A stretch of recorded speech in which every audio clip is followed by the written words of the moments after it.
Number 1 طہارت.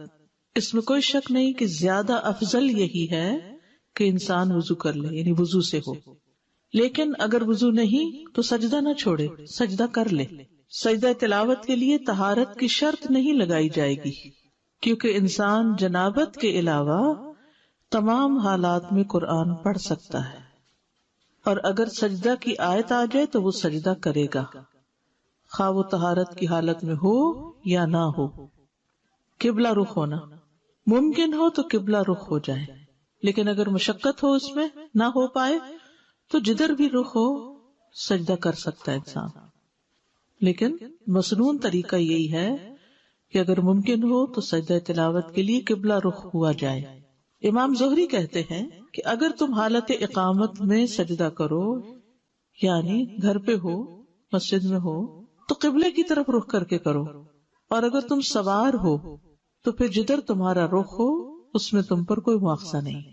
تکبیر کہنا ابو قلابہ اور ابن سیرین سے مروی ہے، ان دونوں کا کہنا ہے کہ جب آدمی نماز کے علاوہ سجدہ تلاوت کرے گا تو اللہ اکبر کہے گا.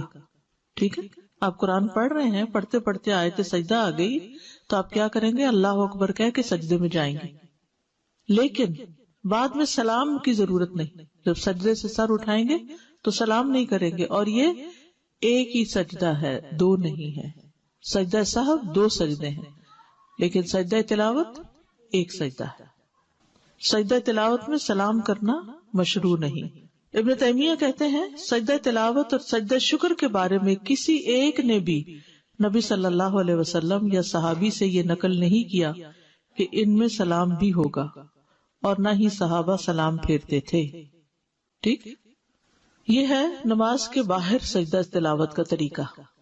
نماز کے اندر سجدہ تلاوت کا طریقہ: تکبیر کہہ کر سجدے میں جانا. سجدہ تلاوت میں جانے اور اٹھنے کے لیے تکبیر کہنا.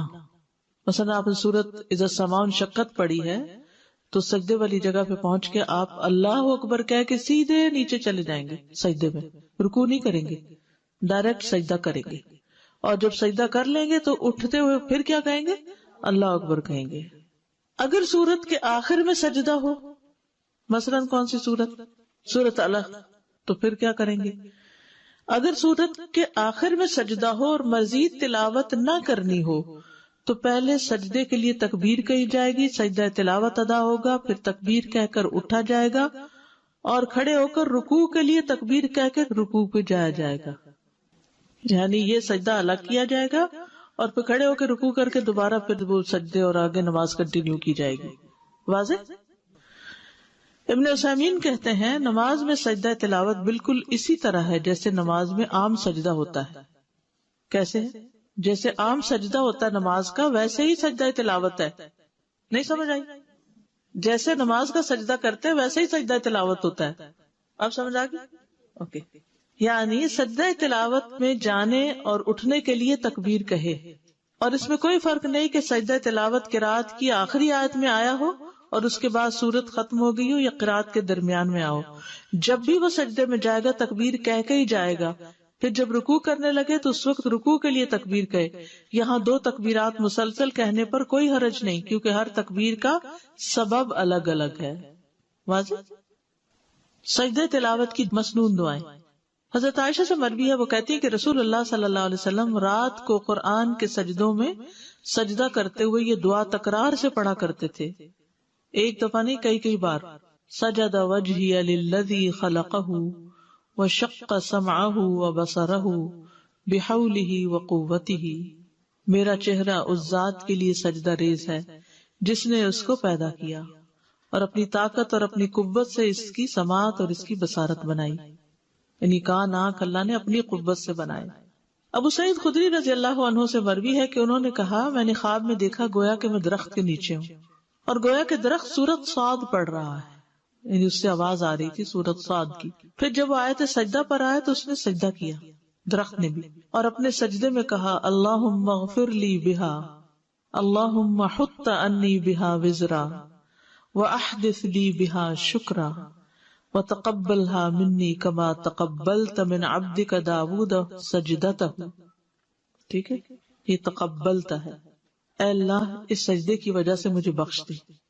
اے اللہ اس کے ذریعے میرے بوجھ دور کر دے، یعنی زندگی کے جو بوجھ ہوتے ہیں نا وہ سجدوں سے دور ہوتے ہیں، اور میرے لیے اس کے ذریعے شکر نعمت پیدا کر دے، اور اسے مجھ سے قبول فرما لے جیسا کہ تو نے اپنے بندے داؤد سے ان کا سجدہ قبول فرمایا تھا۔ قرآن مجید میں آتا نا وَخَرَّ رَاكِعًا وَأَنَابَ۔ تو میں رسول اللہ صلی اللہ علیہ وسلم کے پاس صبح کے وقت گیا اور آپ کو اس کی خبر دی کہ میں نے ایسا خواب دیکھا ہے۔ آپ نے فرمایا اے ابو سعید تم نے بھی سجدہ کیا؟ میں نے کہا نہیں۔ آپ نے فرمایا کہ تم درخت کی نسبت سجدہ کرنے کے زیادہ مستحق تھے۔ پھر رسول اللہ صلی اللہ علیہ وسلم نے سورۃ صاد کی تلاوت فرمائی، پس جب آپ آیت سجدہ پر آئے تو سجدے میں آپ نے وہی فرمایا جو درخت نے اپنے سجدے میں کہا تھا۔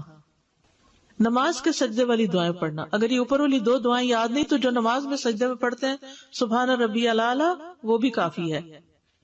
سجدہ تلاوت دوسرے سجدوں کی طرح ہی ہے، اور نبی صلی اللہ علیہ وسلم نے اللہ کے اس فرمان سبح اسم ربک الاعلیٰ کے متعلق فرمایا ہے کہ اسے اپنے سجدوں میں پڑھا کرو۔